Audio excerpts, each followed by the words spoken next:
Week 10 of the NFL season, and the Seattle Seahawks are going to travel to Tampa Bay to take on the Buccaneers. The Buccaneers coming out in the creamsicle uniforms. There's Tom Brady coming out here looking like he's had a bunch of plastic surgery. I think his wife is going to leave him. Things are maybe not going too well for him, but you know who things aren't going well for? This Seattle team, sitting at 1-8 on the season. Almost forgot that's how bad it is. Geno Smith is the starter for this week's game. Geno comes into the season 157 yards on the season, 1 touchdown to 2 interceptions. So Geno getting prepared here, getting the signals in, talking to his offensive line, saying, hey, block for me, please. So now 1st and 10. Geno, he doesn't, the offensive lineman didn't listen to him. Down goes Geno Smith. So now a 2nd and 18 coming up here. Geno Smith going to throw. That's a sack fumble picked up by the defense and a score. And immediately things go wrong. Joe Tryon, I'm not saying the rest of that with the scoop and score, but I believe that was Shaq Barrett coming back again. Back-to-back sacks for Shaq. This time strip sack recovered by Tryon, who took it back to the house for a touchdown. So out would come Geno Smith again, trying to get something going, throwing this ball here. Noah Fant. There's a pickup of a couple yards right there. So now going to be a handoff here to Kenneth Walker, and that's going nowhere. So now he comes back again, 3rd and 5. Going to find DK Metcalf. Hey, there we go. Some positive movement here, but now a 3rd and 8 coming up here. Geno Smith pressured, going to throw it to Fant right there. There's another conversion. So things not going too bad here outside of getting sacked and fumbling the football. As there's offense now, looks like it's moving pretty well. 2nd and 3. Play action look here. Geno Smith going to get sacked again. That's the 3rd one of the game. So now here comes Geno Smith again. 3rd and 10. That's going to be swatted down. Maybe should have let that up the field a little bit more. But either way, the drive does end in some points as a field goal gets hit. So that'll make it, that'll put 3 on the board for the Seahawks to the Buccaneers 7. Here comes Tom Brady, 25 touchdowns to 10 interceptions. Looks like the Buccaneers playbook is the move and sim this year. So here's Brady going to find his man right there. That is Julio Jones making a big play right there. So now 2nd and 8. Play action look. Brady throws this one underneath. And of course they can't tackle. So that'll be a 3rd and 2. That should have been 3rd and medium. Instead, it's 3rd and short. And there is Godwin making a play right there. He could have kept running with that one, I think. Guess he thought maybe a big hit was going to come in. So now 1st and 10. Brady pump fake. Going to find his man right there at the 14. Julio Jones making some nice plays here. 1st and 10. Brady looking. Throws this one towards the end zone. And there's Mike Evans, touchdown, Buccaneers. I don't know why you want to keep saying Patriots. So the Buccaneers now going to be up 14-3 after that one. Just too easy, Brady. Just pitch and catch. He does that with probably his kids in the backyard when he's not mouthing them. So here's Kenneth Walker, and there's a fumble. And that's going to be recovered by the defense. And another turnover here for the Seahawks. Another fumble, now 2nd and 6. Sets up the Buccaneers in good field position there. There's Godwin breaking a tackle. Brady at this point in the game, 7 for 8. Buccaneers now 3rd and 7. Brady looking, navigating the pocket, throws it here. That maybe would have been better if that was an incompletion. 4th and 7. Seattle, they get a stop. They force a field goal instead of giving up a touchdown. That'll make it 17-3. So not an ideal first quarter here for this team. Having a rough one so far. So now 2nd and 10. Geno Smith going to get sacked again. Shaq Barrett, 3 sacks in 2 quarters. 3rd and 23. There's Dwayne Eskridge making a play, and that'll be a 1st down. Big play there from Eskridge. He's pointing in the wrong direction. 3rd and 8 now coming up here. Geno throws this one to Eskridge, and that's going to be short of a 1st down. 4th and 2 coming up. Decide to go for it. Handoff here to Kenneth Walker. He picks up the 1st down. That looked really iffy to me. So now here's another handoff here to Eskridge. Going to get popped right there at the end of the play. 2nd and 1. He holds onto the football this time. So now 2nd and 1. Handoff again to Kenneth Walker. Some positive momentum somewhat here on offense. 1st and 10. Geno Smith steps back. Throws this one, and all that positive momentum, that'll go into the trash. Jamal Dean with the interception here. Is he going to take this one back? Yes, he is. Jamal Dean, pick 6. And the blowout is on again here for the Seahawks. It was going to be a 21-point deficit. Just a poor decision there from Geno Smith. I think he figured Dean was going to maybe take his coverage more upfield, and he didn't. So now 3rd and 12. That should have been a sack. Instead, it's an incompletion, but the offensive lineman just sort of letting that guy come right off the edge. Keeps sort of trying to kick inside for some reason. I'm not sure why the linemen keep doing that. There's Leonard Fournette with a big run. If he didn't make that cut and just kept running, I think he would have been gone. Now 2nd and 6. Delayed handoff here to Fournette. And he's going to be brought down there at the 25. So now 1st and 10 again. Brady steps back. Shotgun formation. Throws us one over the middle. Mike Evans. Going to get popped there. 2nd and 1. And coach can't believe it. What has coach been watching? There's another handoff here. Fournette picks up the 1st down. He looks excited that Fournette picked up the 1st down. I don't know what's going on here. 2nd and 3. There's Fournette with a receiving touchdown. They sent him out wide.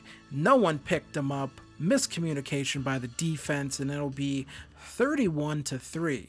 1st and 10. Geno Smith throws this one, and that is going to be intercepted. That was just a good play by the defense, I think, because that looked open to me. Maybe just kind of delayed Logan Ryan with the interception. So now the Buccaneers take over, 3rd and 5. Going to find his man wide open over the middle, Julio Jones. Once again, no pressure kind of coming in here. Brady just has all day to throw. So now here comes Brady again. Throws this one. Going to find, I believe that's Cameron Brate. Breaks a tackle. Gets brought down at the 26. Now well within Seahawks territory. So now Brady steps back, looking. Throws this one over the middle here. Going to find Julio Jones again. 1st and goal at the 8. Now they come back. 2nd and goal at the 5. Handoff here to the fullback, and in he goes. I believe that's Ben Mason with the touchdown. Yes, it is. And that'll make it 38-3. Another 40-plus point give up here, likely in store for this Seattle team. There's DK Metcalf picking up a 1st down, and there's, just no time to throw here. Not sure what's going on with Abraham Lucas, but he is just evacuating space to everyone, it feels like. This time gets a little bit of time to throw here. 2nd and 21. Metcalf over the top of the defense. Touchdown, Seattle. DK with the big play.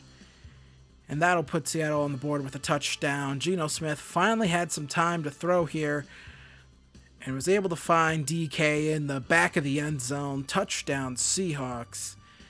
DK is the lone bright spot of this offense this season so far, it appears. Every week he's making a play. 3rd and 6. Now Brady steps back. Has time to throw. Throws this one, and that's going to be an incompletion, so going to force a punt here. Those have been pretty rare for the Seattle defense to force. And there's Geno Smith. This is not rare for the Seattle team, giving up a sack. 4th and 16. Might as well go for it. Throws over the top of the defense. Eskridge comes up with the 1st down. So now 2nd and 11, 4th quarter. Geno Smith steps back. Going to find Eskridge again. Eskridge has really been proving himself since he started to get more playing time with the trade of Tyler Lockett. So now 3rd and 6, and there's the blitzing linebacker coming in right there. Someone should have picked him up, preferably the guard, instead of double-teaming the defensive tackle. So here's Geno Smith taking another shot at the end zone. DK Metcalf, there it goes again. Touchdown number 2 on the day for Metcalf. As my phone goes off, intense heat coming somewhere. Touchdown, Seahawks. Global warming is real. Hopefully Tampa Bay will be under the sea one day. DK beat his man, and then Geno Smith able to get a decently thrown ball there to Metcalf. So here comes Leonard Fournette. No one's able to get to him right there, as the Seahawks would have liked to have gotten another stop. Instead, it's a conversion right there from Leonard Fournette. Here comes Fournette again. We're not sure what happened to Barton right there. He got shoved down by the lineman. So it's 1st and 10 at the 29. Now we come back. 3rd and 6. Brady steps back, looking, shuffling his feet a little bit. There's Mike Evans breaking a tackle, then gets tackled down right there. So another kind of a nice 3rd down there. Tampa decides to go for it, and Brady looks, gonna throw this one. Perfect pass there to Mike Evans. He's able to come down with it at the 3. So now they come back again, 2nd and goal at the 7. Handoff, Leonard Fournette cuts it back outside, or inside, and there's a touchdown for Fournette as the Buccaneers continue to pull away here, as this Seattle defense cannot get consistent stops and really can't get pressure. Geno Smith here now going to find Noah Fant. 23 seconds left in the game here. There's a 1st down. We're trying to make something happen. Geno Smith loading this one up to DK, and DK comes down with it. Timeout, Seattle. Big play right there for Metcalf. So now Seattle, just playing for pride at this point, would like to make something happen. Want to make that scoreboard look a little bit better, and I'm not sure what happened right there with the blocking. Either way, Geno Smith going to get brought down. I believe that's going to be sack number 7 or 8 of the game. It's hard to keep track of all these sacks. No replay of that one because EA can't do replay right. And so that is going to be it here in this one. Seattle travels all the way across the country to just get smacked around and embarrassed. Left with their pants down against this Tampa Bay team. Tampa Bay 45, Seattle 17. Tampa improves to 6-4 in the season. The Seahawks fall to 1-9. 19 for 23, 210 yards and 2 touchdowns for Brady. Leonard Fournette, 21 carries, 132 yards, 1 rushing touchdown, also 1 receiving touchdown. Mike Evans with 5 receptions, 50 yards, and a touchdown. Geno Smith, not too bad in this game. 23 of 35, 304 yards, 2 touchdowns to 2 interceptions. DK, 7 receptions, 162 yards, 2 touchdowns. And Dwayne Eskridge had a nice day. 8 receptions, 98 yards on the day. Your final on this one, the Tampa Bay Buccaneers defeat the Seattle Seahawks 45-17. So that didn't go well. This offensive line, I don't think they can block toddlers, if I'm being 100% honest. Watch a lot of those sacks. Notice the tackles. They keep moving in. They keep moving in whenever there's an edge rusher, which I'm not really sure why. They move in and they try to almost let the guard block the edge player. I don't know what that's all about. That needs to get fixed. I mean, that's clearly just a glitch. That's not guys getting beat. That's just a straight up glitch. So yeah. A new game plan didn't have the intended results and has the team searching for answers. I mean, it's kind of glitched, it feels like. If I'm being honest, it feels like there's just a glitch right now with linemen. Our offensive linemen will not receive that was them playing with a temporary boost, so clearly it didn't really matter. Ugo Amadi did not meet his breakout goal. We gave up more than 200 yards, and we did not have an interception, forced fumble, or anything like that, so he does not go up to, I'm going to assume, superstar dev. We come back here now for the bye week, week 11, very late bye, and we have some important things to get into with this team right now. We have some prospects to potentially look at here. Maurice Jones-Drew is going to talk to us about a prospect that we should go and look at. And who does he want? He wants us to take a look at a middle linebacker, Gordon Noel. We did look at him.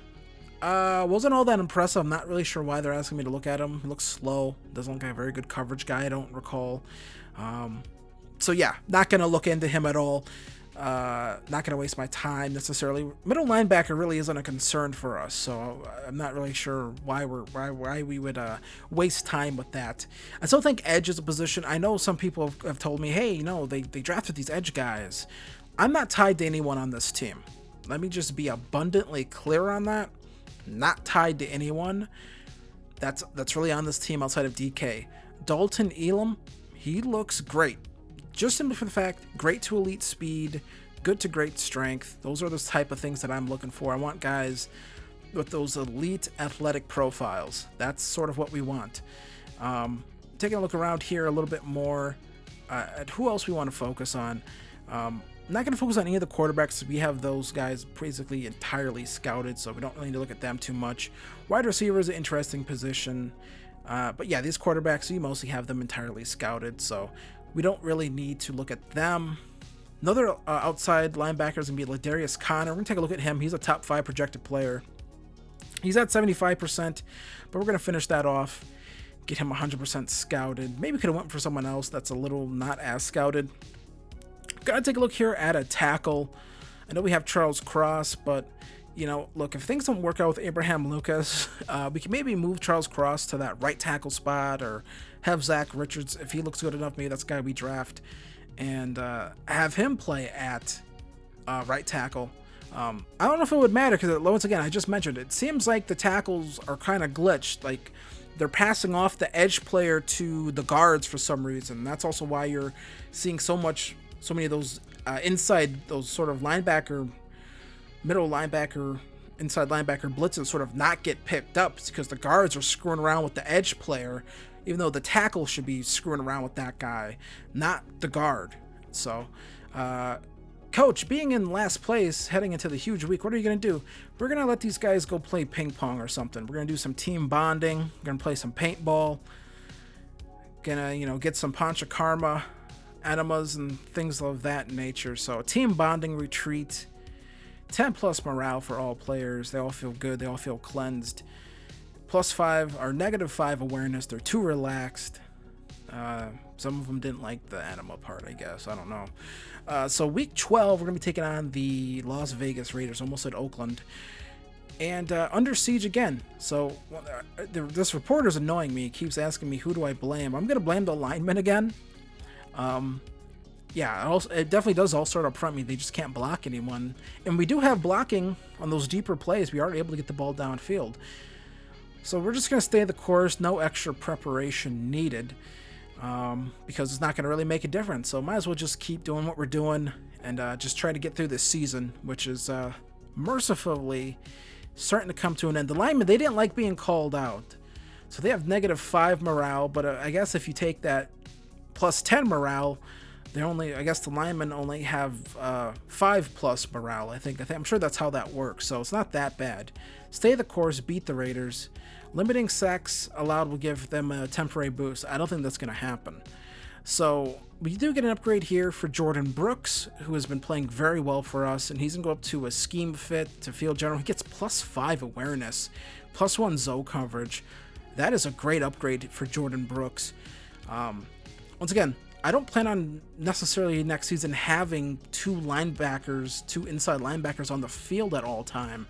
That sub linebacker spot is probably going to be taken up by a safety or someone like that, someone with a little bit more speed. So, not really sure why they asked me to scout another linebacker. So, there is that bye week we're done with. So, now we just got to get through the rest of the season. 7 more games, 7 more merciful beatings that we probably have to take to potentially build this team up. Geno Smith, gonna stay our starter, I think, moving forward. He played pretty well, so not much else is going to change outside of that. So I am going to get out of here. I want to thank you guys for watching this episode. I hope you enjoyed it. I hope you've been enjoying the series. I've been enjoying making it as I can try to stay sane somewhat playing this game and getting sacked 8 times a game. So I want to thank you guys for watching this. Be sure to hit like, be sure to hit subscribe, hit the bell, and I'll see you guys in the next one.